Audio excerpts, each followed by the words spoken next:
ओम नमो शिवाय। दोस्तों, आप सबको हरितालिका तीज की बहुत बहुत शुभकामनाएं। महादेव जी की तथा माँ पार्वती की कृपा और आशीर्वाद आप सब पर हमेशा बना रहे। हरितालिका तीज दोस्तों भाद्रपद मास के शुक्ल पक्ष की तृतीया को हर साल मनाया जाता है। इस वर्ष 2022 में हरितालिका तीज 30 अगस्त यानी कि मंगलवार को आ रही है। इस पर्व में सुहागन स्त्रियां अपने सुहाग की दीर्घायु के लिए, अच्छे स्वास्थ्य के लिए तथा घर में सुख समृद्धि के लिए हरितालिका तीज का व्रत करती हैं और कुंवारी कन्याएं मन चाहवन व्रत वर पाने के लिए हरितालिका तीज का व्रत करती हैं। इसमें माँ पार्वती जी की पूजा के साथ साथ भगवान शिव भोले तथा गणेश जी की भी पूजा की जाती है।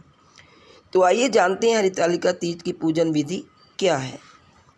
दोस्तों, हरितालिका तीज का पूजन पहले सुबह किया जाता है, लेकिन मान्यता है कि हरितालिका तीज का पूजन हमेशा प्रदोष काल में ही करना चाहिए, वही शुभ समय माना जाता है। और इस पूजन में प्रदोष काल से पहले ही फुलारा बांधकर उसके नीचे एक चौकी पर लाल कपड़ा बिछाना चाहिए और मिट्टी से बनी भगवान शिव जी, माँ पार्वती तथा गणपति जी की प्रतिमाएं स्थापित करनी चाहिए।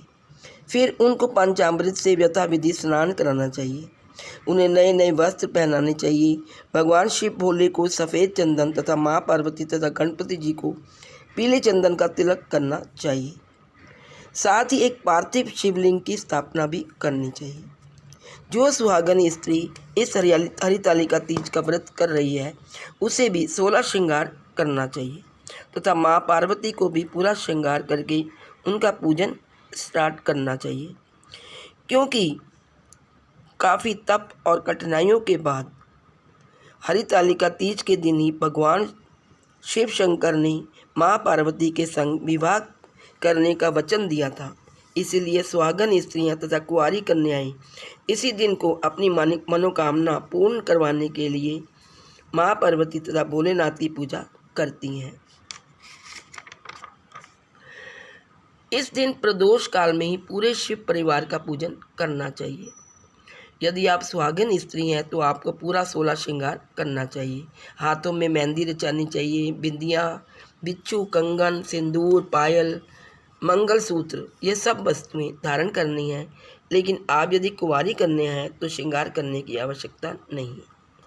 पूजन करते समय हमें चावलों को अष्टदल बना लेना चाहिए और उस पर फूल पत्ते सजाने चाहिए। ऐसी मान्यता है कि पार्वती जी ने शिव भगवान को पाने के लिए वन में ही मिट्टी का पार्थिव शिवलिंग बनाया था तथा चावलों से अष्टदल बनाकर उन पर जंगल के ही फूल पत्तियों से अभिषेक किया था। और हमें भी चावल में थोड़ी सी हल्दी मिला लेनी चाहिए। फिर हमें कलश लेकर उस पर मौली बांधनी चाहिए। फिर उस पर रोली से स्वास्तिक बनाना है और उसको चावलों पर रख कर उसमें गंगा जल डालना है। और उसके बाद उसमें लौंग, सुपारी, इलायची, सिक्का, हल्दी की गांठ, फूल पत्ते, दूर्वा आदि डाल देनी चाहिए। और फिर 5 पत्ते लेकर उस पर भी चंदन रोली का तिलक लगाकर उसे भी कलश के ऊपर सजा दें। फिर एक कटोरी में चावल लेकर उसमें बड़ा सा दिया रखें जो कि पूरी रात जलता रहे। दोस्तों, वैसे तो हरितालिका तीज में पूरी रात जागरण करने का विधान है, लेकिन यदि आप जागरण नहीं कर सकते तो आप ये बड़ा सा दिया जला दें। लेकिन यदि आप इस दीपक को जला देना चाहिए जो कि पूरी रात शिव परिवार की प्रतिमाओं के आगे प्रज्वलित रहे।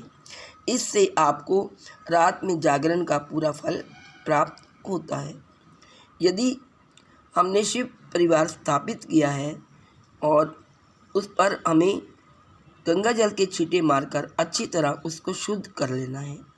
3 बार आचमन करके हाथ धो लेना है और दीप प्रज्वलित कर देना है।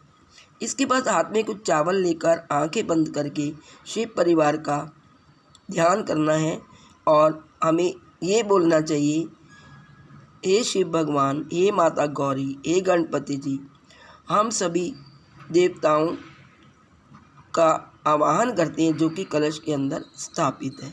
हम हरतालिका तीज का व्रत करते हुए आपका आवाहन करते हैं और आप सब यहाँ विराजमान होकर हमारे व्रत को स्वीकार करें, हमारे पूजन को स्वीकार करें तथा हमारी मनोकामना पूर्ण करें और हमें आशीर्वाद दें। ऐसा कहकर हम पुष्प और चावल को छोड़ देते हैं और हम पंचामृत से शिव जी को, माँ पार्वती को और गणपति जी को और फिर शिवलिंग को स्नान कराते हैं।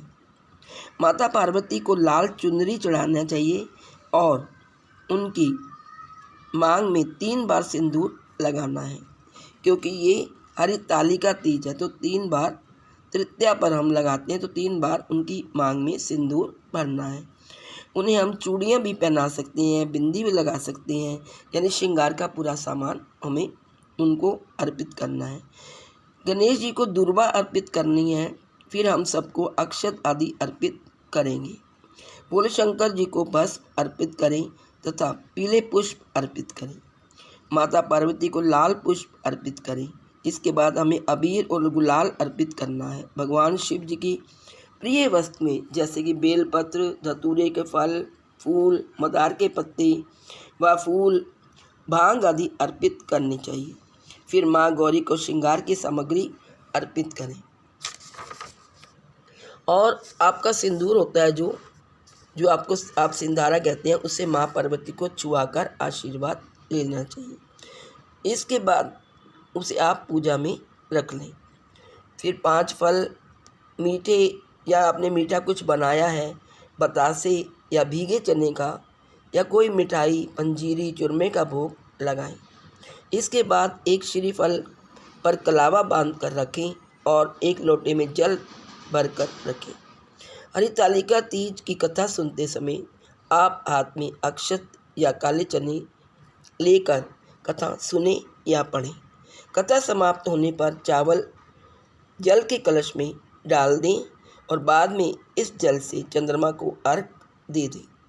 हरितालिका तीज में वैसे तो व्रत पूजन होता है, इसके पूजन का विशेष महत्व है और 4 बार पूजन किया जाता है, लेकिन यदि आपके पास समय नहीं है तो आप प्रदोष काल में ही अवश्य पूजन कर लें और पूजन के साथ साथ आप हवन भी अवश्य करें। उपलों को एक हवन कुंड में डालकर उसमें गंगा जल के छींटे मारें और इसमें कपूर, देसी घी, अक्षत, पुष्प के ऊपर अबीर, गुलाल, भोग का प्रसाद आदि जो भी आपने बनाया है उसमें अर्पित कर सकते हैं। और हवन करते समय सामग्री से तो आप आहुति दे ही सकते हैं, लेकिन गूगल और लोबान आदि भी आप उसमें डाल सकते हैं और बीच बीच में घी की आहुति डाल दीजिए। और भगवान शिव भोले के मंत्र जैसे कि ओम गण गणपतये नमः स्वाहा, ओम नमो शिवाय स्वाहा तथा ओम गौरी देवी स्वाहा मंत्र बोलकर सामग्री अर्पित करते रहें। इसके बाद जो आप वायना निकालते हैं अपनी सासू के लिए किसी, उसे पहले माँ गौरी को अर्पित कर दें, उनकी प्रतिमा के सामने उसको रख दें। इसके बाद कपूर की आरती करें। कलश के दीपक को बिल्कुल मत हिलाएं, उसे जलते रहने दें पूरी रात। फिर अपनी सामर्थ्य के अनुसार दान दक्षिणा आदि करें और भगवान से प्रार्थना करें और अपने पूजा के लिए ये कहना है कि हमने जो आपका पूजन किया है उसमें कोई गलती हो तो माँ पार्वती, भगवान शिव जी और गणपति हमें क्षमा करें। और सारे जो आपने भोग लगाया है, आपने भोग सामग्री को वहाँ से हटाकर आप अपने परिवार वालों को प्रसाद के रूप में वितरित कर दें। और क्योंकि आपका भी व्रत है तो आपको ये नहीं खाना है, आपको अगले दिन व्रत के पारण के बाद इसको खा सकते हैं। और जो चौकी पर आपने प्रतिमाएं स्थापित की हैं वो आपको जो उनका विसर्जन है वो व्रत के अगले दिन किया जाएगा तथा व्रत का पारण भी अगले दिन ही किया जाएगा।